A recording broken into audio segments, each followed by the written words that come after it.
ګوري او دو سره لویږي نو سبا له به دا وایي چې یاره که دا داسې ښه کار وی نو زما دې مور به کوه زه د مور نه څه ښه خو نه یم. نو پلار له پکار دا ده چې د ماشوم دی نو د دې ماشوم په وخت کې داسې کارونه کوي چې سبا له دا د ماشوم ذهن داسې دی لکه لمده خټه. دې لمده خټه کې که ته ګټه راچې نو ګټه به کې نښلي، که دې له تخپه راچې نو دې کې خپل خلي. خو چې کله دا خټه مضبوطه شوه نو بیا له تخپه راچوه دا خپه به دې ماته شي او دا نه سمیږي. دغه حال د ماشوم د تربیت دی چې کله دله ته ماشوموالي باندې تربیت ورکې او دې ستا د عاداتو ته وګوري نو چې پلار یې سګرټ په لاس کې نو سبا به دې بچي دا سر اخیستی دا سګرټ ښه دی. نو که تا نسوار د بچي په مخ کې دا نه ده جوړول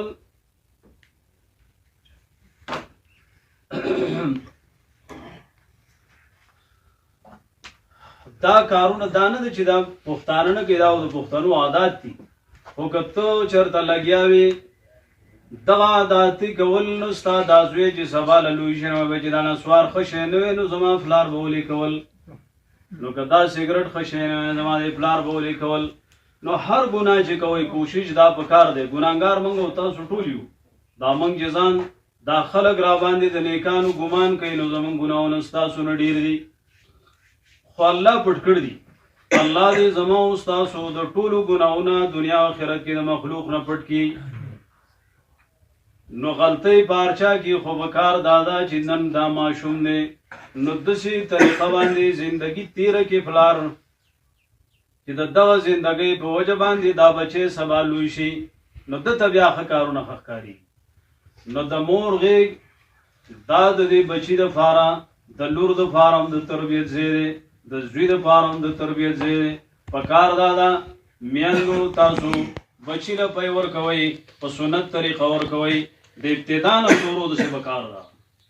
که نبي علیه الصلاة والسلام وایي عایشه رضی الله تعالی عنها وایي نبي علیه السلام چې به کوم کار کوو نه یحب التیامن پای کې به خیر طرف خوښو. نه پکار دا ده چې مور زنانه له خوراک ورکوي. د بچي ته خو لا حکم نشته چې د بسم الله ووایه، نو دا مور د بسم الله وکړي او دا مور د ښي طرف نه ښی سینې ته بچی وغورځوي. په دغه طریقه باندې بچی د ځان سره څملی نه ښی ډډې ته څملی. د به ابتدایي دور نه د عادات دا طریقې به خیره روانې شي نو سبا به بیا مور به د لور نه نه پریشانه چې دا راته مور جوړه شوې ده، او پلار به بیا د زوی نه نه پریشانه چې دا راته پلار جوړ شوی دی. دا پلاروالی موروالی موږ د خپل طرفه جوړه کړې ده. نو دا ابتدا ده زمونږ او ستاسو د تربیت او دا زمونږ او ستاسو ذمہواري ده.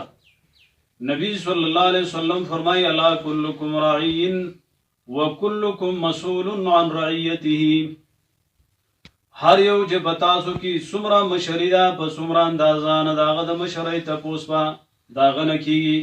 ښځه یې خصوصا ذکر کړې ده والمرأة علی بیت زوجها. ښځه د خپل خور د خپل خاوند په کور باندې مشره ده.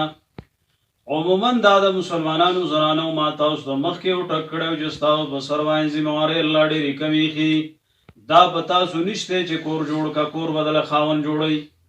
دا په تاسو نشته چې واده دې ځان له کالي جوړ کا کالي بدله خاوند کوي. دا په تا باندې نشته چې ته ګټه وټه وکړه مزدوري وکړه مزدوري بدله خاوند کوي. دا درې خبرې ګرانې دي او مشکلې دي نو دا الله په خاوند ایښي دي. نو دغه خاوند خو د مجبورۍ نه تللی دی، کور کلی پرېښودی دی، ستړی ستومانې کوي، پردۍ خبرې وړي او تاله بار مزدوري کوي ستاله او ستا بچو له او ته کور کې پاتې.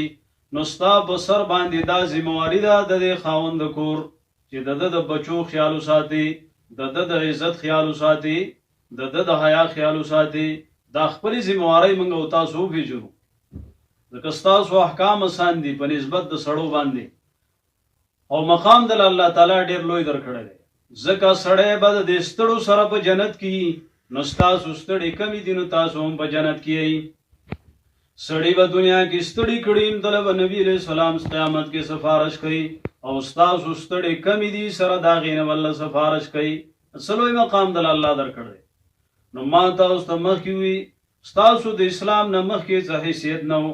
میراث تل چانه درکو دا په انسانیت کې چانه حسابوله ماشوم له زنانه لوی میراث نه ورکو وی میراث دا هغه چا حق دی چې څوک هغه منځ کې خانه جنګي بکې دی چې دغه جنګونه کولی شي الله سورې نساء کې ستاسو د فارغ قانون او حق راولېږو دې د وجې نه علما وایي تاسو زنانو ته سورې نساء وایي سورت احزاب ته وایي سورت النور ته وایي دې کې د زنانو متعلق احکام دي علما ذکر کوي زنانو ته سورت یوسف نه وایي نو چې سوره یوسف ته منع دی ولې منع دی قرآن سورت نه دی د منع مقصد دا نه دی په هغه عشقي طرزونو باندې چې څوک وایي نو په هغه عشق په اندازه باندې زنانو ته سوره یوسف مو وایي که سورت یوسف ته وایي نو په دې لنډ مقصد ته وایي چې د ټول سورت کې الله یو خبره ذکر کوي چې په غیب په الله دی بل څوک نشته دې سره ټول سورت راوړاو د دې داوی د سورت سره لګاوه